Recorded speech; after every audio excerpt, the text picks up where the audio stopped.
an yamini nura wa an shimali nura wa min fawqi nura wa min tahti nura wa min amami nura wa min khalfi nura. Allahumma a'tini nura, Allahumma zidni nura. Ya Allah, berikan kepadaku cahaya di hatiku, di pendengaranku, di penglihatanku, di lisanku, di kananku, di kiriku, di depanku, di belakangku, di atasku, di bawahku. Berikan cahaya kepadaku ya Allah. Dan tambahkan cahaya tersebut. Ahibati fillah, Allah Jalla Jalaluh tatkala melihat kondisi dunia yang gelap gulita dengan kesyirikan, kekufuran, kemaksiatan yang merajalela, Allah murka. Kecuali beberapa orang yang masih bercahaya. Akhirnya Allah utus Nabi Muhammad SAW untuk mengeluarkan kita dari kegelapan menuju cahaya. Dan sesungguhnya dialah Allah Rabbul Alamin yang sayang sama hamba-hambanya. Allah berfirman di surah Al-Baqarah. Jamaah rahimakumullah, kita berusaha kajian kita lebih banyak baca Quran. Kenapa? Karena kalau kita melihat Rasulullah Sallallahu Alaihi Wasallam ketika beliau sedang mengeluarkan orang-orang musyrikin dari kegelapan menuju cahaya, apa yang beliau lakukan? Allah mengatakan, yatlu alaihim ayatihi wa yuzakkihim. Tuh, Nabi melakukan pembacaan ayat-ayat Al-Quran kepada mereka dan menyucikan mereka. Subhanallah. Itu Rasulullah Sallallahu Alaihi Wasallam. Itu yang beliau lakukan. Maka kita lebih baik banyak membaca firman Allah Azza wa Jal, penjelasan-penjelasan dari Rabbul Alamin, daripada ucapan ana yang sering salah, yang kadangkala membuat keresahan. Maka lebih baik kita lebih banyak baca Al-Quranul Karim. Baik, kita akan membaca firman Allah di surat Al-Baqarah ayat 257. Silakan jamaah semua mempersiapkan Qur'annya bersama terjemahannya, kemudian dibaca. Tafadhal Ustaz Luqman. A'udzu billahi minasy syaithanir rajim. Allahu waliyul ladzina amanu yukhrijuhum minadh dhulumati ilan nur. والذين كفروا أولياؤهم الطاغوت يخرجونهم من النور إلى الظلمات أولئك أصحاب النار هم فيها خالدون. Allah pelindung orang yang beriman. Dia mengeluarkan mereka dari kegelapan kepada cahaya iman. Dan orang-orang kafir, pelindung-pelindungnya adalah syaitan yang mengeluarkan mereka dari cahaya kepada kegelapan. Mereka adalah penghuni neraka. Mereka kekal di dalamnya. Allah Jalla Jalaluh, dialah kekasih pelindung orang-orang yang beriman. Allah mengeluarkan kita jemaah dari kegelapan menuju cahaya. Kita dulu nggak tahu apa-apa. Kita tidak paham dengan kebenaran. Kita tidak memahami yang namanya tauhid itu apa. Dan atas berkat rahmat Allah Azza wa Jalla, kita jadi paham. Adapun orang-orang kafir, maka dulunya mereka berada di atas cahaya. Cahaya fitrah. Karena fitrah manusia semuanya mentauhidkan Allah Azza wa Jalla.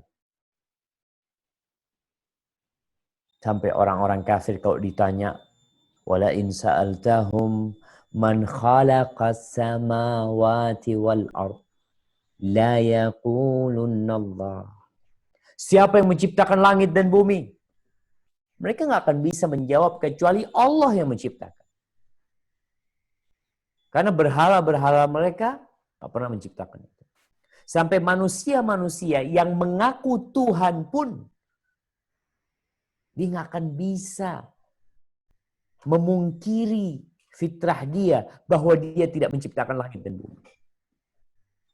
Makanya setelah Allah menceritakan tentang rahmat Allah kepada orang-orang yang beriman, Allah mengeluarkan mereka dari kegelapan menuju cahaya tauhid. Allah bercerita tentang Nabi Ibrahim alaihissalam ketika berjumpa dengan orang-orang yang berada di dalam kegelapan, tapi dia nggak sadar. Dia itu sedang dalam kegelapan. Ngomongnya ngawur. Silahkan dibaca di lanjutan ayat tadi.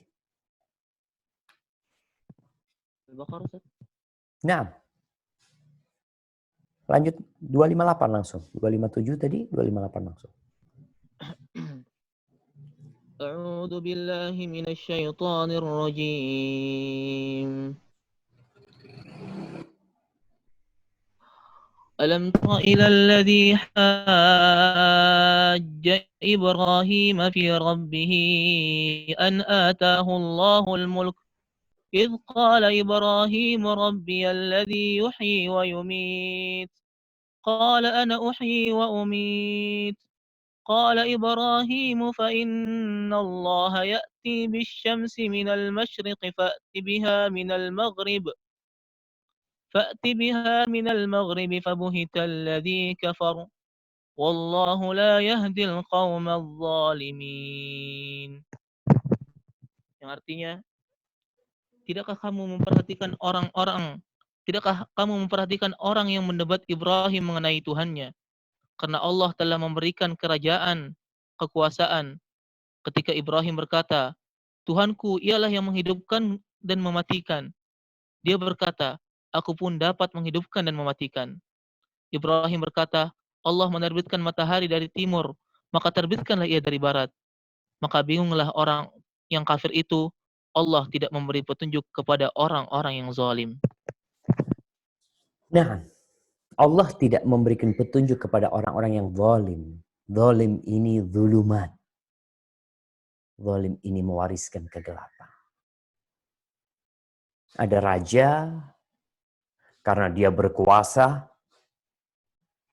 dan biasa. Tatkala manusia Allah berikan harta, Allah berikan kelebihan jabatan, Allah berikan kekuasaan, dia lupa bahwa dirinya tercipta dari tanah. Lupa bahwa dari perudanya tak dapat membalik tubuhnya sendiri. Dia lupa, dia lahir, tak dapat berbicara. Ketika dikasih, mulai sombong. Nih, berdebat sama Nabi Ibrahim. Nabi bertanya, Tuhanmu itu siapa? Kata Nabi Ibrahim, Rabbiyalladzi yuhyi wa yumiit. Robku, dialah yang menghidupkan dan mematikan. Raja ini mengatakan, oh, ana uhyi wa umiit. Aku juga bisa kalau sekadar menghidupkan dan mematikan. Disebutkan dalam beberapa tafsir bahwasanya sang raja menghadirkan dua orang. Yang dua orang ini sudah jatuh vonis keputusan, dua-duanya dibunuh. Karena kesalahan dia. Yang satu dibunuh, yang satu dimaafkan sama rajanya. Ini aku menghidupkan dan mematikan. Aku hidupkan fulan dan aku mematikan fulan. Nabi Ibrahim nggak banyak mengomentari ucapan nih orang. Namanya orang dalam kegelapan. Ya udah, nyeleneh ngomongnya. Lalu Nabi Ibrahim mengatakan, oh engkau mengaku Tuhan. Ya udahlah. Fa innallaha ya'ti bisyamsi minal masyriq fa'ti biha minal maghrib. Engkau tahu. Allah yang menerbitkan matahari dari timur, bukan engkau. Enggak. Allah yang menerbitkan. Seluruh orang di muka bumi ini merasakan teriknya mentari. Tidak ada satu di antara mereka yang mampu menerbitkannya. Engkau mengaku Tuhan. Fa'ti biha minal maghrib. Udah. Terbitkan matahari dari barat. Subhanallah. Kita lihat bagaimana cahaya tauhid, keimanan Nabi Ibrahim alaihissalam. Cahaya itu tatkala datang di kegelapan, maka kegelapan itu menyingkir, jemaah. Ahibati fillah. Kalau bicara lawan dari tauhid, kita bicara keutamaan tauhid, cahaya tauhid. Tapi kita harus tahu, apa sih lawan tauhid? Syirik. Yang mungkin sebagian orang ya memandang kesyirikan itu remeh. Dia mengatakan, aku punya teman baik banget dia. Baik banget orangnya. Tapi sayangnya dia itu mengatakan Tuhan itu punya anak. Apanya yang baik? Tuhan punya anak, kata dia. Iya. Di sini kezaliman dia. Makanya Allah berfirman di surat Luqman ayat 13. Bagaimana nih orang dikatakan baik tatkala dia menyamakan Allah dengan manusia? Bagaimana dia dikatakan baik tatkala dia memberikan hak khusus milik Allah diberikan kepada makhluk yang tidak mampu berbuat apa-apa. Nah, tafadhal dibaca surat Luqman ayat 13. وإذ قال لقمان لابنه وهو يعظه يا بني لا تشرك بالله إن الشرك لظلم عظيم. Dan ingatlah ketika Luqman berkata kepada anaknya, ketika dia memberi pelajaran kepadanya, wahai anakku, janganlah engkau mempersekutukan Allah. Sesungguhnya mempersekutukan Allah adalah benar-benar kezaliman yang besar. Ini orang zalim. Bukan zalim biasa, kezaliman yang besar. Lalu kita menganggap mereka orang baik.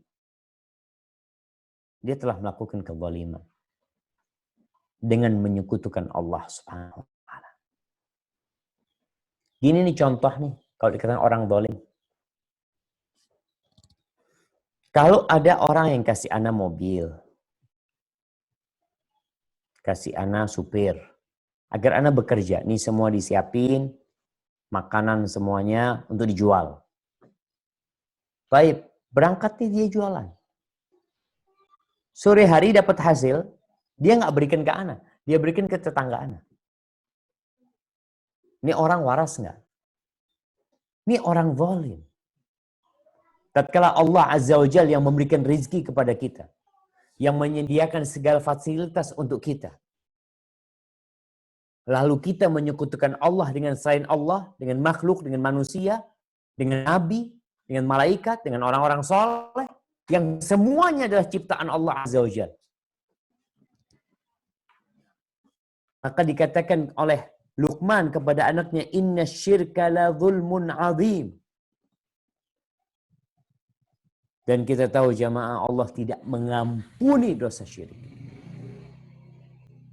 Kenapa? Orang udah gelap.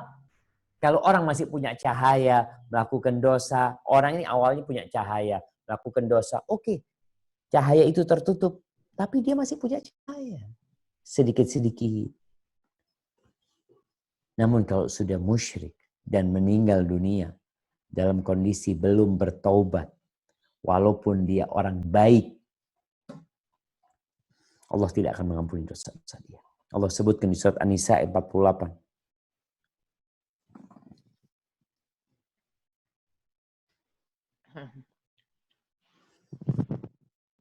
إن الله لا يغفر أن يشرك به ويغفر ما دون ذلك لمن يشاء ومن يشرك بالله فقد افترى إثما عظيما. Yang artinya, sesungguhnya Allah tidak akan mengampuni dosa karena mempersekutukannya, dan dia mengampuni dosa selain syirik itu bagi siapa yang dia kehendaki.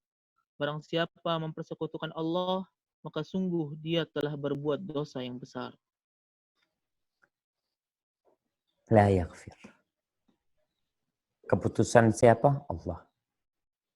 Kita manusia nggak punya hak untuk mengatakan fulan nggak diampuni dosanya, fulan diampuni dosanya. Yang punya hak itu Allah Azza wa Jal. Kita nggak punya hak untuk mengatakan ini haram, itu halal. Itu hak Allah Azza wa Jal. Dan Allah telah menurunkan sebuah ayat yang berisi bahwasanya orang yang melakukan kesyirikan udah nggak ada harapan. Mati dalam kondisi melakukan kesyirikan nggak ada harapan. Sehingga kalau masih ada muslim yang mengatakan ya nanti di surga itu kira-kira gimana ya, akan ketemu sama fulan, tokoh orang-orang musyrikin, ketemu sama fulan, tokoh orang-orang kafir. Ini orang-orang baik semua. Jadi mereka pada heran, oh ternyata surga ini luas ya, ada kamu, ada kamu. Ya, Allah mengharamkan surga itu orang kafir. Haram. Dosanya nggak diampuni, nggak ada harapan yang masuk surga. Allah sebutkan di surah Al-Maidah ayat 72. Nah, tafadhal dibaca. لقد كفر الذين قالوا إن الله هو المسيح ابن مريم وقال المسيح يا بني إسرائيل اعبدوا الله ربي وربكم إنه من يشرك بالله فقد حرم الله عليه الجنة إنه من يشرك بالله فقد حرم الله عليه الجنة ومأواه النار وما للظالمين من أنصار. Yang artinya, sungguh telahkah orang-orang yang berkata, sesungguhnya Allah itu dialah Al-Masih putra Maryam. Padahal Al-Masih sendiri berkata, wahai Bani Israel, sembahlah Allah, Tuhanku dan Tuhanmu. Sesungguhnya barang siapa mempersekutukan sesuatu dengan Allah, maka sungguh Allah mengharamkan surga baginya, dan tempatnya ialah neraka, dan tidak ada seorang penolong pun bagi orang-orang zalim itu. Jamaah rahimakumullah. Allah menurunkan ayat ini kepada Nabi kita alaihi salatu wassalam. Lalu Nabi menyeru, mengatakan kepada orang-orang Yahudi, orang-orang Nasrani. Beliau mengatakan kepada orang-orang Nasrani, laqad kafara alladhina qalu innallaha huwal masih ibnu Maryam. Telah kafir. Oh Ustaz, jangan mudah-mudahan mengkafirkan orang, kafir, musyrik. Nggak boleh. Gimana nggak boleh? Orang itu kalau ngomong fulan kafir, kalau dia nggak kafir, balik ke kita. Harus hati-hati. Ini vonis siapa yang menvonis? Allah yang menvonis. Di surat Al-Maidah ayat 72, Allah mengatakan laqad kafara, telah kafir, bahasa Indonesia gitu tuh. Siapa? Orang-orang yang mengatakan bahwasanya Tuhan itu adalah Masih ibnu Maryam. Nabi Isa itu Tuhan, katanya. Telah kafir. Padahal Nabi Isa alaihissalam nggak pernah nyuruh orang-orang itu untuk beribadah kepada Nabi Isa alaihissalam. Nabi Isa mengatakan, ya Bani Israel, u'budullah Rabbi wa Rabbakum. Wahai Bani Israel, sembahlah Allah, Rabbku dan Rabb kalian. Rabbku dan Rabb kalian. Innahu man yusyrik billah. Nih, ucapan ini bisa jadi ucapan Masih Isa ibn Maryam. Allah menceritakan bahwasanya barang siapa yang menyekutukan Allah, haram masuk surga. Emangnya surga itu milik kamu aja. Orang lain nggak punya surga. Subhanallah. Kita itu nggak punya surga. La ana wala antum wala siapapun. Milik siapa surga? Milik Allah Azza wa Jalla.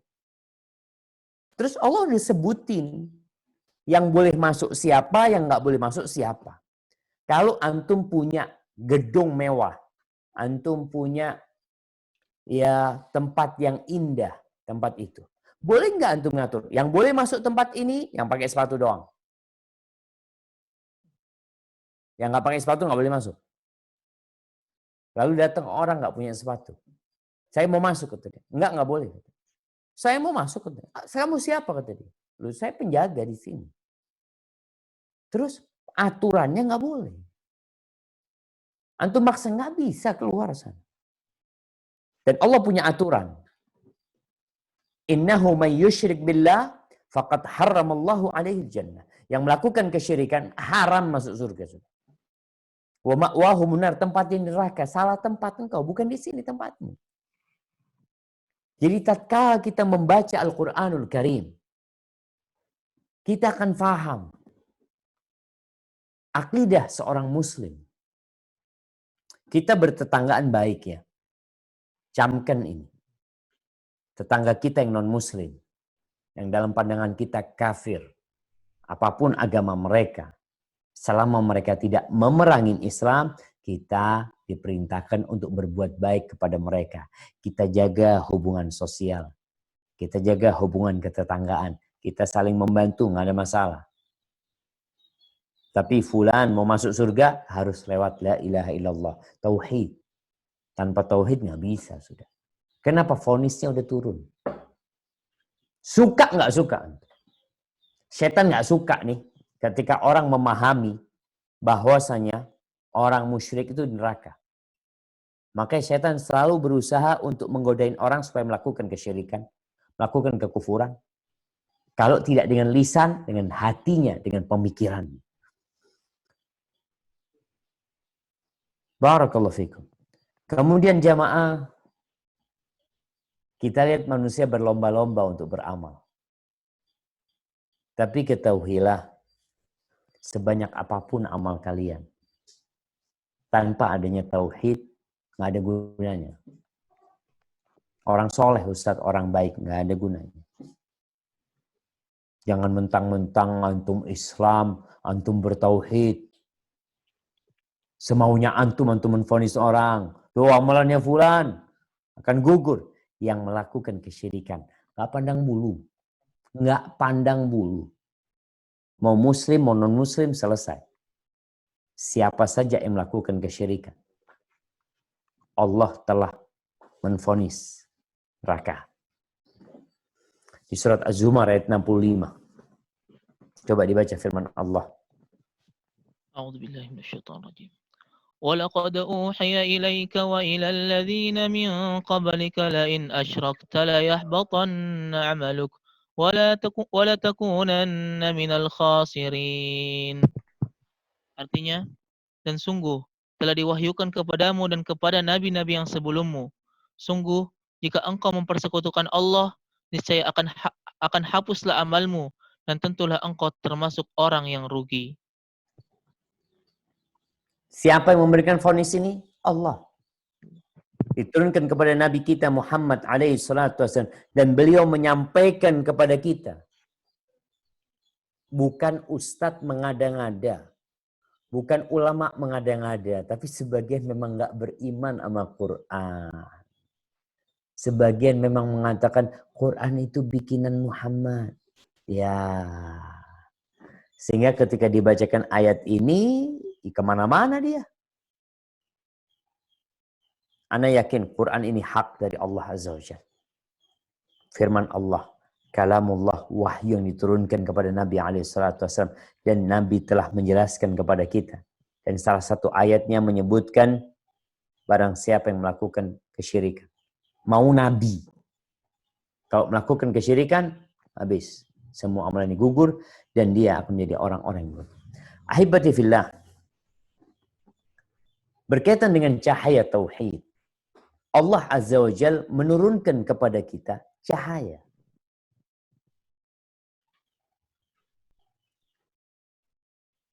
Kita ini sedang siang hari ya. Gimana kalau terjadi gerhana, tertutup matahari, akan gelap semuanya. Orang perlu cahaya. Sekarang pun di tengah-tengah cahaya ada peraturan baru. Motor di Indonesia di siang hari, tatkala matahari terbit, mau matahari sembunyi, dia wajib pakai cahaya. Kalau ditanya kenapa? Ya aturan. Tapi aturan dibikin buat apa? Ya biar selamat. Selamatan. Cahaya ternyata bisa menyelamatkan. Nah, tanpa cahaya antum akan digigit kalajengking tanpa tahu. Kalau ternyata antum menginjak kalajengking. Allah sebutkan di surat Al-Ma'idah ayat 15 sama 16. Tentang ini cahaya yang diturunkan. Mau nggak antum nih sama cahaya ini? Tafadhal. يا أهل الكتاب قد جاءكم رسولنا يبين لكم كثيرا مما كنتم تخفون من الكتاب ويعفو عن كثير قد جاءكم من الله نور وكتاب مبين يهدي به الله من اتبع رضوانه يهدي به الله من اتبع رضوانه سبل السلام ويخرجهم من الظلمات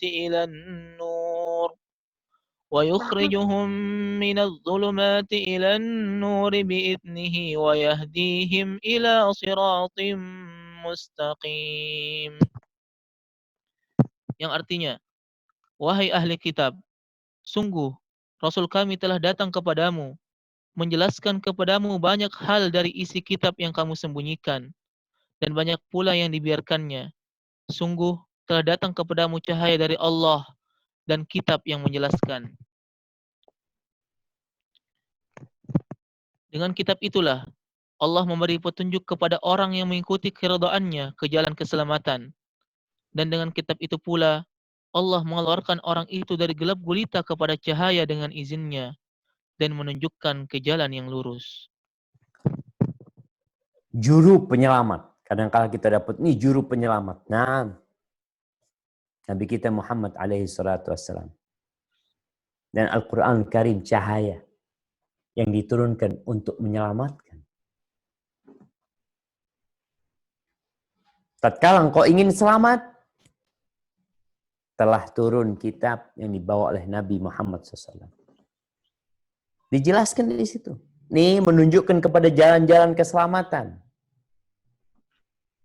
Orang kalau melakukan perjalanan ke daerah yang rawan, yang dikatakan banyak begal, banyak rampok, jalannya berlobang, kadangkala ada binatang yang nyebrang. Kalau nih orang nggak bawa cahaya, habis. Pakai motor, kenapa nggak boleh pakai motor tanpa cahaya? Malam-malam tuh motor, mobil. Kenapa sih harus pakai cahaya? Antum akan mencelakakan dirimu sendiri dan mencelakakan orang lain. Sedangkan orang yang bertauhid kepada Allah Azza wa Jalla, dia akan hidup dengan cahaya. Dia cahaya. Dia menyelamatkan dirinya. Orang lain pun dapat manfaat dari cahaya dia. Itu orang yang mentauhidkan Allah Azza wa Jalla. Kenapa? Itu dia contohkan. Orang kalau berjalan di muka bumi, malam hari, pakai motor atau pakai mobil yang nggak ada lampunya. Di jalan pun nggak ada lampunya. Sedangkan jalan itu penuh dengan lobang-lobang. Celaka dia. Dia celaka, orang lain celaka. Maka Allah sebutkan tentang bagaimana orang-orang yang Allah kasih cahaya. Gimana dia jalannya sih? Dan orang-orang kafir yang hidup dalam kegelapan. Allah sebutkan di surat Al-An'am ayat 122.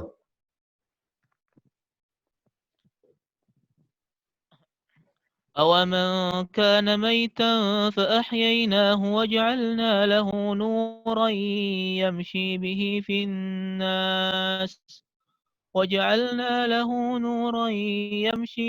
فِي النَّاسِ كَمَنْ مَثَلُهُ فِي الظُّلُمَاتِ لَيْسَ بِخَارِجٍ مِنْهَا كَذَلِكَ زُيِّنَ لِلْكَافِرِينَ مَا كَانُوا يَعْمَلُونَ. Yang artinya, dan apakah orang yang sudah mati lalu kami hidupkan dan kami beri dia cahaya yang membuatnya dapat berjalan di tengah-tengah orang yang banyak, sama dengan orang yang berada dalam kegelapan, sehingga dia tidak dapat keluar dari sana. Demikianlah dijadikan terasa indah bagi orang-orang kafir terhadap apa yang mereka kerjakan. Nah, orang mati, kasih cahaya, terus jalan. Orang mati ketika dia berada dalam kesyirikan, dalam kekufuran. Allah berikan petunjuk. Dia berjalan di muka bumi ini. Dengan cahayanya, orang-orang takjub. Apakah sama tuh orang dengan orang yang berada dalam kegelapan dan gak keluar-keluar dari sana? Itulah kondisi orang-orang kafir. Na'udzubillah minal kufr. Nabi Ibrahim alaihissalam, ya, kalau kita mau bicara cahaya tauhid, indah tauhid ini. Kalau ada 3 Tuhan sama 1 Tuhan, kita suruh nyembah 3 Tuhan, capek antum. A'arbabun mutafarriqun khairun amillah al-wahidul qahar. Allah tuh Esa. Antum kalau punya 3 Tuhan, Tuhan ini, yang ini marah nanti. Antum ke Tuhan ini, yang ini marah. Nanti ke Tuhan ini, yang 2 marah. Semua adalah bikinan. Maka orang yang mengesahkan Allah Azza wa Jal, akal sehatnya tuh jalan. Coba kita lihat tuh Nabi Ibrahim alaihissalam ketika berdebat sama kaumnya. Tadi sama raja. Sekarang sama kaumnya secara umum. Anak orang-orang yang menyekutukan Allah Azza wa Jal. Allah sebutkan di surat Asy-Syu'ara ayat 69 sampai 83. Allah perintahkan agar kita mengingat kisah Nabi Ibrahim ini. Nah, tafadhal. واتل عليهم نبأ إبراهيم إذ قال لأبيه وقومه ما تعبدون قالوا نعبد أصناما فنظل لها عاكفين قل هل يسمعونكم إذ تدعون أو ينفعونكم أو يضرون قالوا بل وجدنا آباءنا كذلك يفعلون قال أفرأيتم ما كنتم تعبدون أنتم وآباؤكم الأقدمون فإنهم عدو لي إلا رب العالمين الذي خلقني فهو يهدين والذي هو يطعمني ويسقين وإذا مرضت فهو يشفين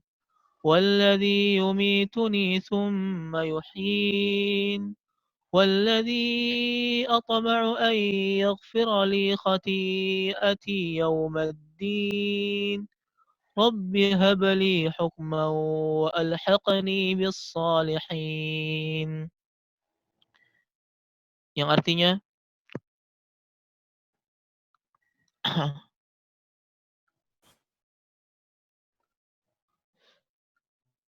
dan bacakanlah kepada mereka kisah Ibrahim. Ketika dia Ibrahim berkata kepada ayahnya dan kaumnya, apakah yang kamu sembah? Mereka menjawab, kami menyembah berhala-berhala dan kami senantiasa tekun menyembahnya.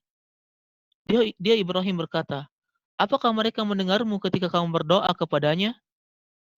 Atau dapatkah kamu memberi manfaat atau mencelakakanmu? Mereka menjawab, tidak. Tetapi kami dapat nenek moyang kami berbuat begitu. Dia Ibrahim berkata, apakah kamu memperhatikan apa yang kamu sembah? Kamu dan nenek moyang kamu yang terdahulu. Sesungguhnya mereka, apa yang kamu sembah itu musuhku, lain halnya Tuhan seluruh alam. Yaitu yang telah menciptakan aku, maka dia yang memberi petunjuk kepadaku. Dan yang memberi makan dan minum kepadaku. Dan apabila aku sakit, dialah yang menyembuhkan aku. Ahibati fillah. Lanjut. Dan yang mematikan aku, kemudian akan menghidupkan aku kembali. dan yang sangat kuinginkan akan mengampuni kesalahanku pada hari kiamat. Ibrahim berdoa, "Ya Tuhanku, berikanlah kepadaku ilmu dan masukkanlah aku ke dalam golongan orang-orang yang saleh." Allah perintahkan kepada Nabi SAW untuk membacakan cerita ini. Dan hari ini antum mendengar cerita tersebut. Bagaimana dakwah Nabi Ibrahim alaihissalam. Beliau datang ngomong sama bapaknya sendiri yang tukang buat berhala. Ngomong sama kaumnya, kalian itu nyembah apa sih? Tuhan kalian itu siapa? Qalu na'budu asnaman. Dia berhala, patung-patung. Kita lihat manusia itu masih saja disimpangkan, diselewengkan oleh iblis untuk bikin patung-patung bernyawa. Untuk mengenang fulan, mengenang fulan. Itu asal mula patung adalah untuk mengenang orang-orang soleh. Sehingga dilarang. Kalau mau mengenang orang soleh ya sudah. Apa kerjaan dia, wasiat dia, itu yang diambil. Ini enggak, mereka bikin patung. Monumen. Awalnya monumen. Kata mereka, kami akan tekun terus beribadah. Oh, siap. Nabi Ibrahim mengatakan, tuh yang kalian sembah itu dengar nggak kalau kalian ngomong? Dengar nggak kalau kalian ngomong? Kira-kira tuh patung kalau dikasih makan, kasih nasi, bisa makan. Bisa nggak patung itu, berhala tersebut ngasih manfaat buat kalian? Bisa. Memberikan mudarat. Artinya kalau orang ini hari ini tidak membawa sesajen, oh besok aku hancurkan rumahnya. Apa jawab kaumnya? Enggak. Enggak. Dengar ya enggak lah. Masa patung bisa dengar? Ya enggak lah. Mereka ngakuin itu aja. Terus kenapa mereka terus-terusan melakukan kesyirikan? Menyekutukan Allah Azza wa Jalla dengan berhala-berhala. Jawaban mereka satu. Wajadna aba'ana kadzalika yaf'alun. Ini sudah tradisi nenek moyang. Ini sudah budaya lokal. Ini kearifan lokal yang kita telah mewarisinya dari nenek moyang, bahkan sebelum Indonesia merdeka pun sudah ada. Kalau itu perbuatan yang tidak benar, ditinggalkan. Tapi nggak mau kaum. Bahkan yang dilakukan kaumnya itu membakar Nabi Ibrahim. Jadi orang-orang yang mengajak orang untuk keluar dari tradisi dan budaya yang menyimpang, itu akan dimusuhin dan akan dilemparin batu, terakhir antum akan dibakar, dibunuh sama mereka. Maka Nabi Ibrahim nih, wala bara. Beliau mengatakan, kalian tahu apa yang kalian sembah dan nenek moyang kalian, semua itu musuhku dan musuh Allah Rabbul Alamin. Nampak? Nggak bermanis lidah Nabi Ibrahim kepada orang-orang tersebut. Tidak. Beliau mengungkapkan isi hatinya. Kenapa? Karena beliau berada di atas cahaya. Kenapa takut? Dibakar nanti. Ini dibakar sudah. Ashabul Ukhdud dibakar, jumlah mereka 20.000 orang. Istri Fir'aun disiksa, disakitin, sampai tewas dan mati oleh Fir'aun.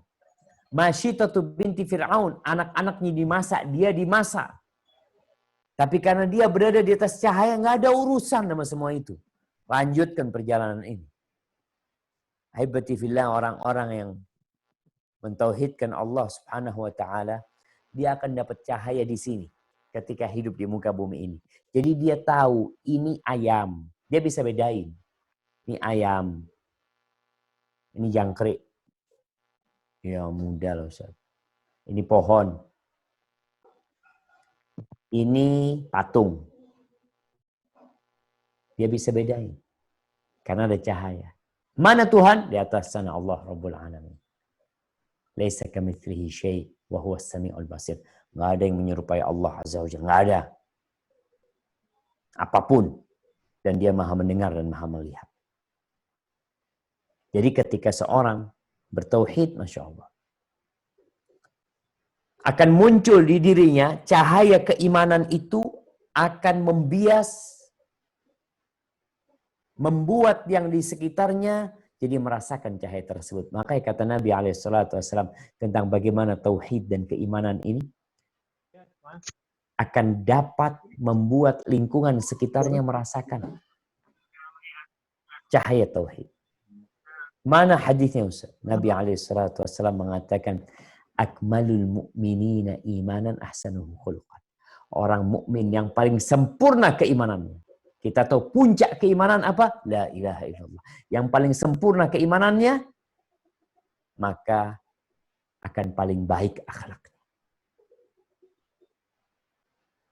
Itu cahaya di dunia. Jadi seorang yang mentauhidkan Allah Azza wa Jalla, melaksanakan Islam dengan benar, akhlaknya akan mulia, orang-orang akan merasakan keberadaan dia ternyata nikmat. Walaupun dia akan menjadi manusia yang paling dibenci oleh iblis dan bala tentara. Ketika di kuburan, nih mati alhamdulillah Ustaz. Cahaya dapat. Kita kalau padam listrik pakai lilin, pakai apa. Tapi ini cahaya keimanan yang akan memberikan petunjuk kepada dia. Terus kalau sudah mati, cahayanya habis. Oh, cahayanya ikut. Di dalam hadis yang diriwayatkan Imam Tirmidzi dari Abu Hurairah radhiyallahu anhu, bahwa Rasulullah sallallahu alaihi wasallam menginformasikan bahwa tatkala malaikat Munkar dan Nakir bertanya kepada seorang yang beriman, ditanya man rabbuk, man nabiyuk, madinuk. Yang pertama man rabbuk. Dia mengatakan Rabbi Allah, man nabiyuk, Muhammad, madinuk, Islam. Ketika selesai ini mukmin menjawab, sukses dia dalam tes tersebut. Maka malaikat ini mengatakan, qad kunna na'lam annaka taqulu dzalika ya. Kami sebenarnya udah tahu engkau mengatakan itu, mempersaksikan bahwa raditu billahi rabba wa bil islami dina wa bi muhammadin nabiyya wa rasulah thumma yufsahu lahu fi qabrihi 70 dira'an. Kemudian kuburannya diluaskan menjadi 70 hasta kali 70 hasta. Diluasin tuh kuburan dia. Thumma yunawwaru lahu fi. Kemudian diterangin. Diluasin, kemudian diterangin. Ini cahaya tauhid. Ketika antum dapat menjawab pertanyaan Munkar dan Nakir dengan benar. Antum ketika ditanya, tidak ragu. Tapi dengan penuh keyakinan dan kemantapan mengatakan Rabbi Allah. Ini orang Muhammad SAW, utusan Allah. Terus agamamu Islam. Semua agama yang selain Islam, nggak ada, Allah nggak ridho. Maka datang tuh tauhid dia, amalannya jadi cahaya. Lalu tsumma yuqalu lahu nam, lalu dikatakan kepada orang ini, tidurlah engkau, tidur. Faqul arji ila ahli fa ukhbiruhum. Izinkan aku untuk pulang, ngasih tahu keluargaku. Biar mereka semangat juga untuk menjaga tauhid ini. Supaya jangan sampai tercampuri dengan kegelapan. Fayaqulani nam ka naumatil arus. Tidurlah engkau seperti tidurnya pengantin baru. Alladzi la yuqiduhu illa ahabbu ahlihi ilaih. Yang tidak akan dibangunkan kecuali oleh orang yang paling cinta sama dia. Hatta yab'athahu Allah min madji'ihi. Sampai Allah akan membangkitkan dia dari kuburannya nantinya. Itu buat orang yang mentauhidkan Allah Azza wa Jalla. Yang lulus menjawab pertanyaan 3 tadi. Baik, setelah nanti dia di dalam kubur, bagaimana nanti ketika di padang mahsyar? Ketika melewati masa-masa yang menakutkan, ketika nanti akan melewati sirat, ketika nanti ada kegelapan, ada gelap gulita, bagaimana tauhid ini akan memberikan cahaya? Allah berfirman di surah Al-Hadid ayat 12 dan 13. Tafadhal dibaca. Di surah Al-Hadid ayat 12 dan 13.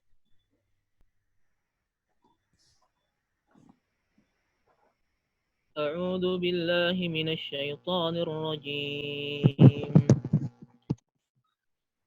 يوم ترى المؤمنين والمؤمنات يسعى نورهم بين أيديهم وبأيمانهم بشراكم اليوم جنات تجري من تحتها الأنهار خالدين فيها ذلك هو الفوز العظيم يوم يقول المنافقون والمنافقات للذين آمنوا انظرونا نقتبس من نوركم قيل ارجعوا وراءكم فالتمسوا نورا فضرب بينهم بسور له باب باطنه فيه الرحمة وظاهره من قبله العذاب, yang artinya pada hari engkau akan melihat orang-orang yang beriman, laki-laki dan perempuan, betapa cahaya mereka bersinar di depan dan di samping kanan mereka. Dikatakan kepada mereka, pada hari ini ada berita gembira untukmu, yaitu surga-surga yang mengalir di bawahnya sungai-sungai. Mereka kekal di dalamnya. Demikian itulah kemenangan yang agung.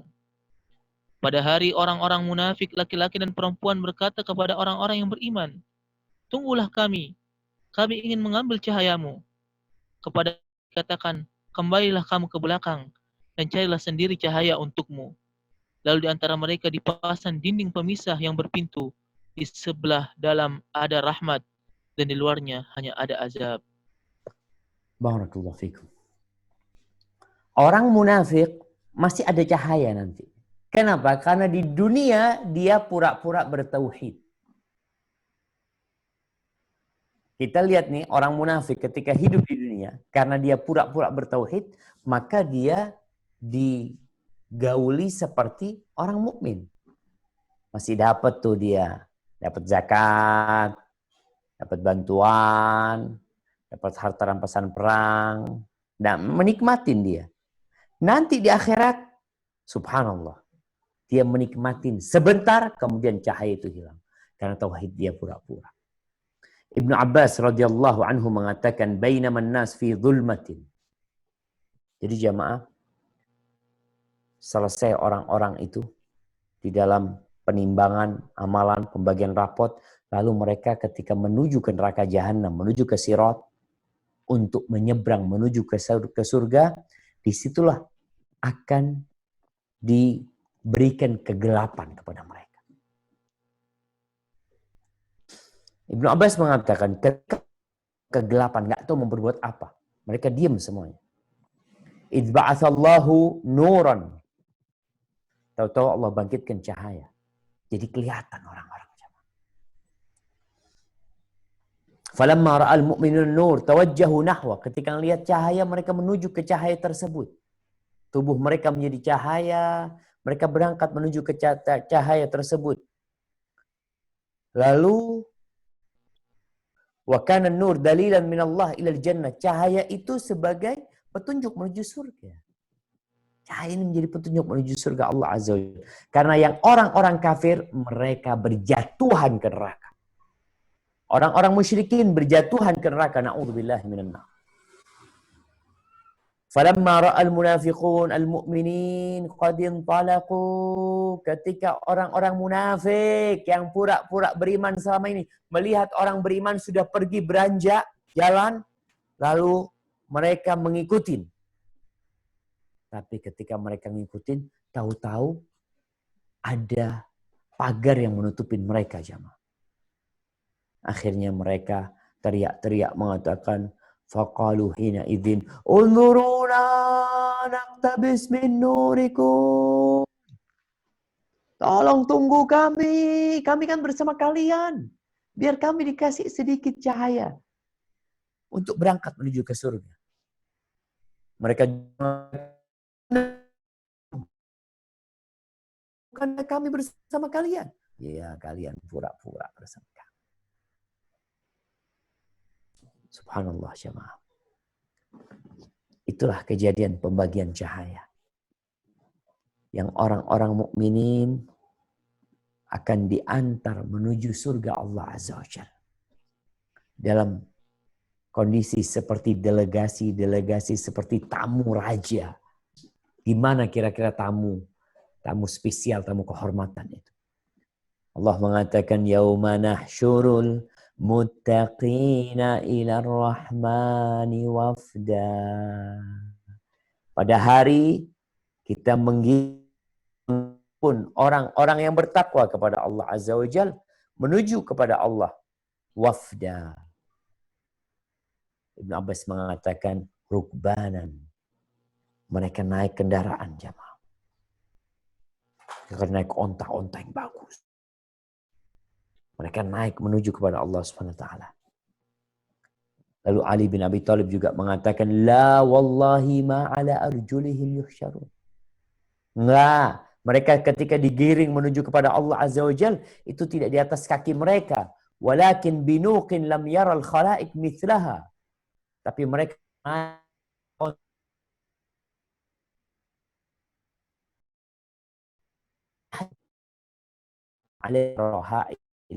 di atasnya itu ada tempat duduk yang terbuat dari emas. Fayarkabuna 'alaiha. Lalu mereka naik. Ini dengan cahaya mereka jalannya, bukan jalan kaki. Yang munafikin udah ketutup tuh. Adapun orang-orang musyrikin memang nggak punya cahaya, mereka bukan sedang mau diantarkan ke surga. Mereka digiring berjatuhan menuju neraka yang gelap gulita. Mereka naik kendaraan tersebut hatta yadribu abwabal jannah, sampai mereka bisa masuk surga Allah Subhanahu wa taala. Adapun orang-orang mujrimin, orang-orang musyrikin, wa nasuqul mujrimina ila jahannama wirda. Kami menggiring orang-orang mujrimin, para pelaku dosa, ke neraka jahanam dalam kondisi haus. Orang kalau digiring, yuk berangkat nih, kita berangkat tuh, mau minum, ya fadhol. Digiring tuh, kalau kita lihat onta digiring atau kambing digiring untuk minum, ini digiring orang-orang mujrimin, para pelaku dosa. Menuju ke neraka dalam kondisi mereka kehausan. Tapi ternyata mereka bukan menuju ke air. Tapi mereka menuju ke tempat yang lebih panas dan lebih menakutkan. Haibati fillah. Rasulullah Sallallahu Alaihi Wasallam begitu pedulinya menjaga cahaya tauhid. Makanya Nabi ketika sakit ya, 5 hari beliau ketika sebelum meninggal dunia, beliau mengatakan tentang laknatnya buat orang-orang Yahudi. Allah melaknat Yahudi dan Nasrani. Ittakhadhu qubur anbiya'ihim masajid. Mereka jadikan kuburan nabi-nabi mereka masjid, tempat ibadah. Fa inni anhaakum an dzalik. Aku melarang kalian melakukan itu. Bagaimana pesan Nabi alaihi salatu wasallam kepada Ali bin Abi Thalib? Janganlah engkau melihat suratan illa tamastaha wala qabran musyrifan illa sawaitahu. Jangan pernah engkau melihat gambar patung berhala melainkan engkau hancurkan, potong kepalanya. Dan janganlah engkau melihat kuburan yang diagungkan, yang ditinggikan, kecuali engkau ratakan sama tanah untuk menjaga tauhid, menjaga cahaya ini jemaah. Kalau masih ada yang memohon kepada orang-orang yang mati, padahal dia merasa bertauhid, maka ketahuilah orang-orang yang meninggal dunia itu perlu doa antum. Bukan antum perlu doa mereka. Kita sekarang yang mendoakan mereka. Karena mereka sudah meninggal dunia. Yang mau ziarah kubur, silahkan ziarah kubur. Kuburan itu bisa jadi taman dari taman-taman surga. Bisa jadi lubang dari lubang neraka. Engkau datang ke sana bukan untuk meminta atau memohon.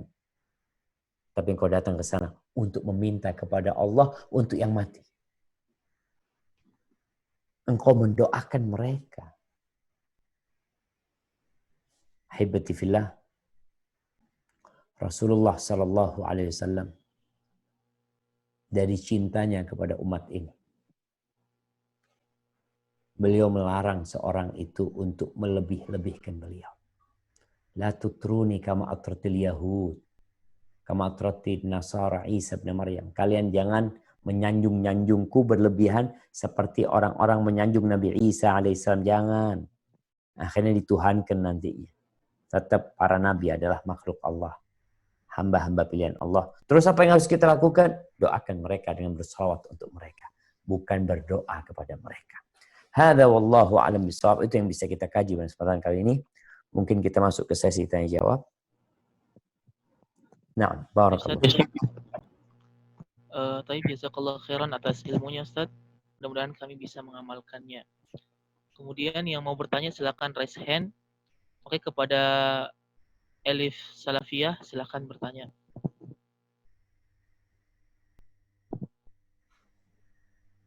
Nah, Afwan bentar. Anak kok suaranya? Nah, kepada sudah di-unmute tapi nggak buka mic-nya, tinggal terus yang kedua, Ustaz. Yang kedua, Ukhti Resdi Ummu Nasyamah. Silahkan. Enggak. Masih enggak terdengar. Ada suaranya. Assalamualaikum warahmatullahi wabarakatuh. Waalaikumsalam warahmatullah. Ana dengar suara dari mana? Dari situ. Semoga Ustadz, keluarga, dan kita semua selalu dalam lindungan Allah. Sebentar Ummu, gimana Ustaz? Udah dengar Ustaz? Tunggu sebentar. Baik. Baterainya habis.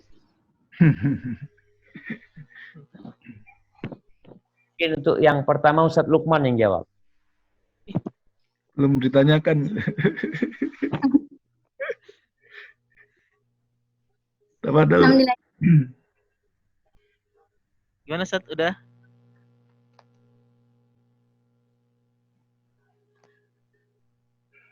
Sebentar tunggu. Ahlan wa sahlan. Tafadhal. Silahkan. Kalau pertanyaannya, kalau misalkan kita iseng ikutan permainan yang bisa ngeramal nama gitu, apakah termasuk terjerumus kepada syirik kecil? Dan jika kita menaruh secari kertas yang berisi zikir-zikir tertentu di dalam botol yang berisikan air, lalu kita minum air tersebut, apakah termasuk tathoyur? Dan satu lagi Ustadz, bagaimana dengan orang yang mengatakan kalau tauhid itu Kalau tauhid itu katanya untuk sekelas ustadz-ustadz, kalau kita mah katanya ya belajar biasa aja dulu, belajar Al-Qur'an katanya gitu. Jazakallahu khairan wa barakallahu fikum. Ustadz Lukman, tadi pertanyaan pertamanya apa? Pertanyaan pertamanya itu apakah ketika masukkan nama di botol itu termasuk tathoyur? Ya begitu ya Ummu Resti? Bukan. Naaf, sama yang itu apa yang ikut ngeramal nama-nama yang kayak gitu. Ikut ngeramal Ngeramal nama itu apakah termasuk terjerumus kepada syirik kecil? Nah, Iseng-iseng. yang pertama kita tahu qul la ya'lamu man fis samawati wal ardil ghaiba illallah. Tidak ada yang mengetahui yang gaib di langit dan di bumi kecuali Allah Azza. Sehingga tatkala kita meramal nama-nama padahal engkau nggak tahu, atau engkau merasa tahu ilmu yang khusus milik Allah, kemudian engkau ambil dan engkau mengklaim memilikinya, di sini jadi kesyirikan. Makanya Rasul Shallallahu Alaihi Wasallam melarang kita untuk datang ke para peramal yang disebut orang pintar. Nggak ada yang tahu. Kok nggak percaya sama Al-Quran yang mengatakan nggak ada yang tahu? Tapi orang kepingin tahu. Kadang-kadang disampaikan benar, Ustaz. Maka hendaklah kita bertobat kepada Allah Azza wa Jalla kalau ikut-ikutan meramal yang seperti itu. Karena sejatinya kita nggak tahu. Lihat garis tangannya. Ya, perjalanan hidupmu nanti akan berakhir. Iyalah, benerlah akan berakhir. Kita semua mati. Yang kedua, berkaitan dengan apa yang kedua, jemaah? Yang kedua apa, Ummu? Yang kedua, soal yang memasukkan masukan kertas yang berisikan zikir-zikir kepada air dan airnya tersebut diminum. Sahih. Iya jamaah, berkaitan dengan ruqyah syar'iyah. Apakah ruqyah itu dengan dibacakan? Kalau itu jelas. Tapi sekarang berkaitan dengan air. Ditulis kadangkala di dalam bejana ya. Kemudian bejana tersebut dikasih air. Atau ditulis di dalam kertas kemudian disiram dengan air. Apakah itu termasuk ruqyah syar'iyah? Masalah ini yang Anda ketahui ada perbedaan pendapat di antara para ulama. Tapi yang rojih nggak boleh. Artinya silahkan dibacakan. Bukan dimasukkan ke air atau sebagian dijadikan kalung buat dia untuk menyelamatkan dirinya. Anak katakan ada khilaf di antara para ulama tentang bagaimana cara yang dilakukan oleh sebagian orang. Apakah itu sesuai dengan syariat? Yang lebih kuat bahwasanya hendaklah engkau membaca ruqyah tersebut. Dibacakan kepada air. Kemudian diminumkan kepada orang yang sakit. Jadi bukan ditulis. Kemudian dimasukkan ke air. Kemudian airnya diminum. Itu berkaitan dengan pertanyaan kedua. Adapun yang ketiga. Kalau bicara tauhid itu kelasnya ustadz gitu ya. Kalau kita mah orang-orang kayak gini masa dia baca Quran. Quran itu full tauhid. Quran itu full tauhid. Dari awal sampai akhir bicara tauhid. Jadi kalau engkau katakan kalau bicara tauhid itu ustadz, kalau orang biasa baca Quran, yang kau baca Quran, emangnya tauhid itu diambil dari mana? Dari Al-Quranul Karim. Kalau isi Quran yang kita lihat, kalau bukan tentang cerita para nabi yang mengajak umatnya kepada tauhid, nanti adab yang diberikan kepada mereka yang tidak mau bertauhid, atau isinya pahala buat orang-orang yang mentauhidkan Allah Azza wa Jalla, atau konsekuensi dari orang yang mentauhidkan Allah Subhanahu wa taala. Artinya semua isi Quran berkenaan dengan tauhid. Maka ketika orang membaca Al-Quranul Karim, maka di situ dia akan mentauhidkan Allah Jalla Jalaluh. Ahibati fillah. Jadi kalau bicara tauhid memang nggak harus pakai kitab tauhid. Oh, anak mengkaji kitab tauhid. Ini orang kadangkala berpikir kalau nggak ngaji kitab yang namanya kitab tauhid berarti belum belajar tauhid. Baik, yang kedua, berkaitan dengan Al-Quranul Karim. Yang merupakan kitabullah yang Allah turunkan sebagai huda. Sebagai petunjuk. Ada yang berpendapat, jangan belajar ilmu dari Quran. Nanti bisa tersesat antum. Antum ilmunya belum nyampe ke sana. Kalau yang tadi harus kitab tauhid, yang ini ada lagi kelompok, hati-hati kena racunnya Quran. Subhanallah. Quran diturunkan nur. Quran diturunkan syifa, penyembuh, penawar. Makanya ketika belajar Quran Karim, tadi perlu tafsirnya, perlu mengkaji lebih dalam lagi, bukan dengan akal sendiri sehingga tidak tersesat. Memang nggak boleh menafsirkan Quran dengan semau dia. Hadza wallahu a'lam. Nah. Baik, jazakallah khairan Ustaz. Kemudian penanya selanjutnya kepada Ibu Selsa. Silahkan. Bismillahirrahmanirrahim. Assalamualaikum warahmatullahi wabarakatuh. Waalaikumsalam. Waalaikumsalam warahmatullahi wabarakatuh. Ustadz, saya izin bertanya, bagaimana sih kita itu tahu kalau kita itu udah benar-benar banget bertauhid dan tidak dikatakan sebagai orang yang munafik? Lalu yang kedua, Ana punya teman, beliau itu mengaji di salah satu, saya juga kurang tahu ya. Cuman yang saya tahu itu, Fulana itu sangat menyucikan ustadznya gitu, kiainya. Sampai benar-benar dia itu pernah berstatement bahwa kiainya itu adalah orang yang suci dan selalu apapun yang dikatakan oleh kiainya itu selalu dianggap benar. Nah, itu bagaimana ya Ustaz? Apakah itu termasuk kepada syirik? Jazakallah khair Ustaz. Barakallahu fikum. Fikum wa barak jemaah. Nah, ini dua pertanyaan jemaah. Yang pertama berkaitan dengan bagaimana kita tahu tauhid kita udah benar apa enggak. Bagaimana dengan kondisi tadi ada yang pengutusan guru sehingga mengatakan guru yang suci macam-macam. Kalau bicara kita nih perlu menjaga tauhid sampai meninggal dunia. Bagaimana kita mengetahui kita sudah bertauhid apa belum? Belajar. Sehingga kita tahu mana amalan yang sesuai dengan syariat, mana amalan kesyirikan. Soalnya kalau kita nggak tahu, kita akan terjebak dalam kesyirikan dan kita nggak sadar. Dan ini yang terjadi banyak di masyarakat. Mereka melakukan tindakan-tindakan yang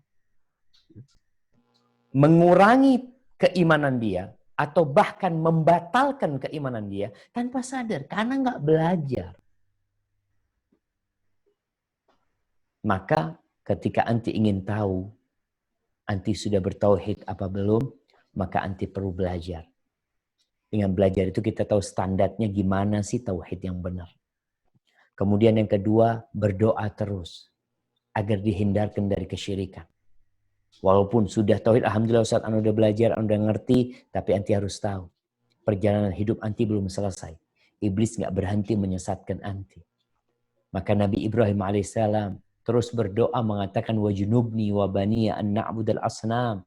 Ya Allah, hindarkan aku dan anak keturunanku dari menyekutukan engkau dengan menyembah berhala-berhala. Nabi Ibrahim takut. Maka kita perlu takut. Nabi menakutkan hal itu untuk menimpa umatnya. Nah, maka kita perlu menjaga diri dari itu dengan berdoa. Berilmu, dia beramal, terus berdoa memohon kepada Allah SWT. Adapun pengutusan guru. Iya. Untuk semua umat Islam. Untuk semua umat Islam. Ketahuilah bahwasanya Rasulullah SAW sudah meninggal dunia. Beliau tidak mau dikultuskan. Sehingga dilebihkan dari posisi beliau sebagai hamba Allah dan utusannya. Beliau adalah hamba Allah dan utusannya. Beliau ma'asum. Beliau terjaga. Beliau suci. Adapun manusia setelah Nabi Muhammad SAW, siapapun orangnya, mau para sahabat Nabi, mau para tabi'in, mau ulama-ulama, mau wali-waliullah, semuanya itu adalah manusia yang melakukan dosa. Ya. Nabi Muhammad SAW ma'asum. Yang diucapkan pasti benar. Kalau orang-orang sesudahnya, Imam Syafi'i rahimahullahu ta'ala mengatakan kalau engkau melihat orang itu berjalan di air atau terbang di langit, berjalan di air, terbang di langit, maka jangan percaya dia itu waliullah sampai engkau ukur amalan dia sesuai nggak dengan standar agama ini. Karena ada yang kalau berzikir ya gambar gurunya diletakkan di sana di sebuah ruangan ya, dia kemudian menundukkan ketika dia bersama-sama bareng-bareng dimatikan lampunya, di situ ada gambar gurunya. Subhanallah jemaah. Kullun yu'khadu min qawlihi wa yurad. Semua orang ucapannya bisa diterima dan bisa ditolak kecuali Rasulullah SAW. Maka nasihatin orang-orang tersebut dengan mengatakan kepada mereka, ya, kalau bicara gurumu suci, ingat gurumu manusia biasa. Karena banyak model-model kayak gitu jamaah penipu sebenarnya. Nanti dia gaulin santriwatinya, nanti orang-orang store uang sama mereka, macam-macam lah kejadian. Maka agar menyelamatkan diri, agar tidak tersesat, hendaklah kita berusaha untuk memaparkan amalan mereka nih kepada sunnah Nabi SAW. Apakah sesuai dengan agama atau tidak sesuai? Kalau sesuai, alhamdulillah. Nggak sesuai, ingat, kita tidak boleh berlebih-lebihan kepada siapapun. Kepada Nabi pun Nabi melarang hal itu. Tetap beliau Nabi. Apalagi kepada manusia biasa. Hadza wallahu a'lam bissawab. Jazakallah khairan. Kemudian penanya selanjutnya kepada Ibu Rini. Silahkan.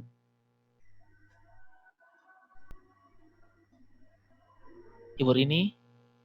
Oke. Selanjutnya kepada Silahkan kepada Abu. Oh, waalaikumsalam. Naam. Silahkan Ibu. Assalamualaikum Ustaz.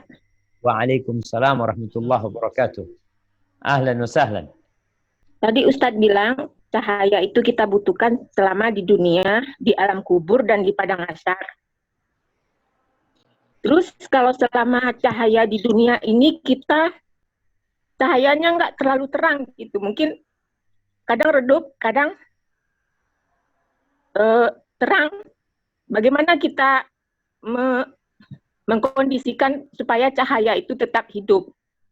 Yang kedua, apakah cahaya yang di dunia menjadi barometer untuk cahaya di alam kubur dan di padang mahsyar? Assalamualaikum warahmatullahi wabarakatuh. Waalaikumsalam warahmatullahi wabarakatuh. Nah, jamaah. Kalau bicara cahaya tauhid, cahaya keimanan, cahaya hidayah Allah yang kadang kala terang sehingga kita melakukan ketaatan kepada Allah Subhanahu wa taala. Semakin semangat kita beramal, semakin terang buat kita jalan menuju surga Allah Subhanahu wa taala. Tapi kadang kala cahaya itu jadi redup. Maka ketahuilah, redupnya cahaya itu karena dosa. Sehingga tatkala seorang melakukan dosa yang membuat redupnya cahaya, Rasulullah SAW menyuruh kita untuk mengikuti dengan amal kebaikan. Supaya cahaya itu jadi terang kembali. Cahaya yang redup ini nggak boleh dibiarin. Ada orang yang suka membaca pemikiran-pemikiran menyimpang, pemikiran-pemikiran nyeleneh. Memang cahaya dia udah redup. Karena pemikirannya nyeleneh, mati cahaya dia. Karena sekarang muncul yang namanya fitnah syubuhat yang begitu menakutkannya. Kalau kita nggak jaga diri, kalau kekuatan cahaya kita lemah, kita bukannya akan terang, tapi akan mati. Maka hendaklah kita meninggalkan dosa, meninggalkan tempat-tempat yang dapat membuat cahaya itu mati, tinggalkan syubhat-syubhat, fitnah-fitnah syahwat, kemudian pandanglah bahwa kehidupan ini akan berakhir. Kalau bicara capek, ya kita capek beramal, kita lelah di sini. Setan nggak pernah tidur siang, dia terus menyesatkan manusia. Maka agar cahaya itu terus terang, perbanyak amal ketaatan, nuntut ilmu, dan hindari tempat-tempat yang dapat mematikan cahaya.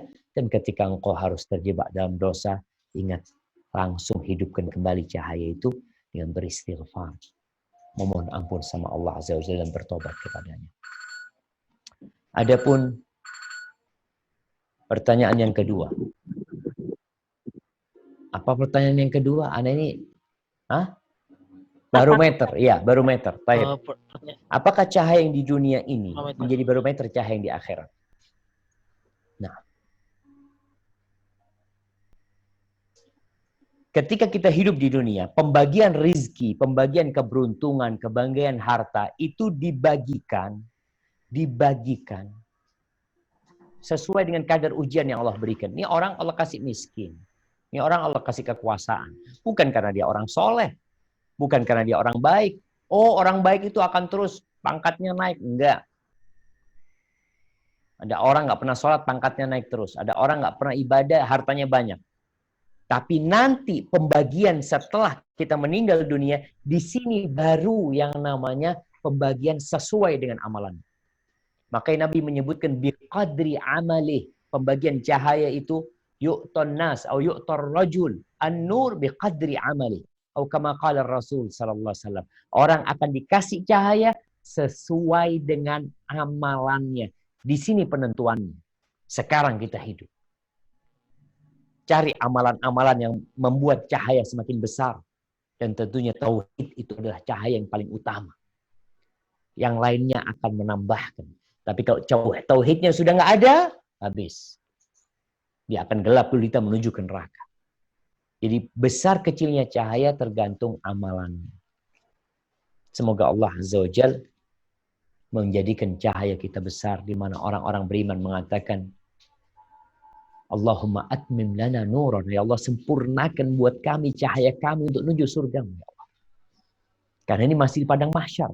Perjalanan menuju ke surga. Masih ada daerah-daerah gelap yang harus mereka lewatin. Dan yang paling gelap adalah neraka jahanam yang di atasnya ada sirat. Mereka melewatin itu jamaah biqadri amali, sesuai dengan amalannya. Maka saatnya kita beramal, tapi ingat masuk surga itu dengan rahmat Allah Subhanahu wa taala. Hada wallahu a'lam bissawab.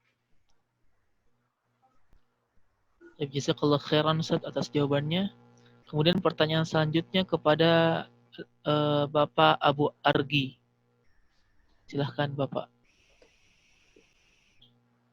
Afwan Ustaz, mau bertanya bagaimana tentang firasat melalui mimpi.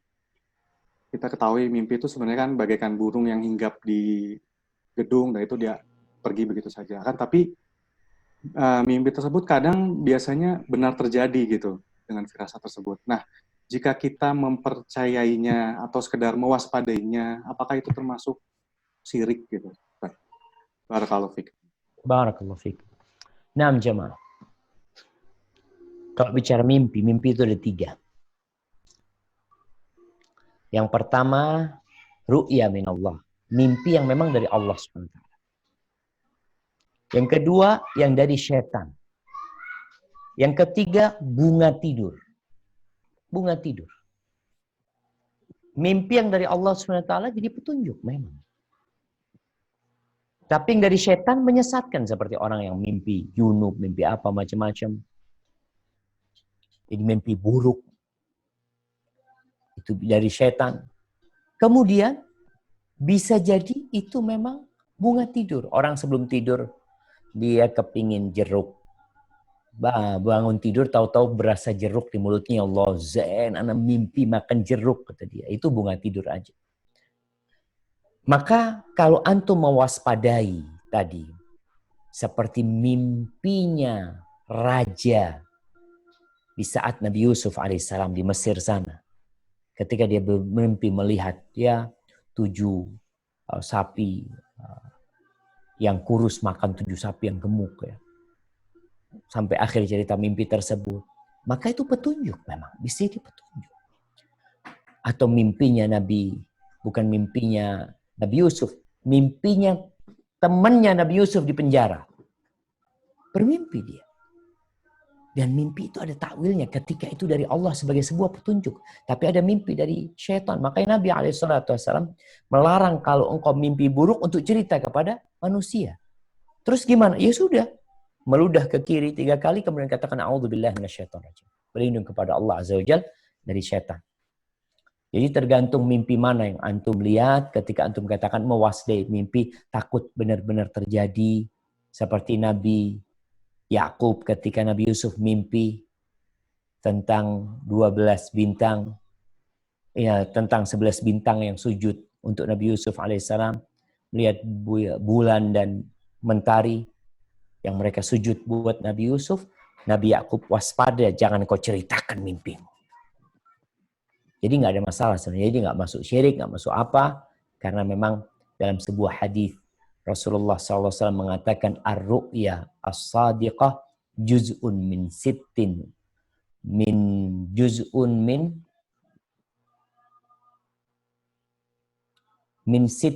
wa thalathina juz'an minan nubuwah. Tunggu, ana salah. Juz'un min sittin wa arba'ina juz'an minan nubuwah. Nabi SAW mengatakan mimpi itu termasuk dari 1 bagian dari 46 bagian kenabian. Nabi menjadi nabi itu selama 23 tahun. Setengah tahun pertama dimulainya wahyu itu dengan mimpi yang menjadi kenyataan. Maka dan Nabi menyebutkan sudah selesai kenabian itu, yang masih tersisa adalah mimpi baik tadi yang menjadi firasat atau petunjuk buat seorang yang beriman. Hada wallahu a'lam bissawab. Baik. Jazakallah khairan Ustaz atas jawabannya.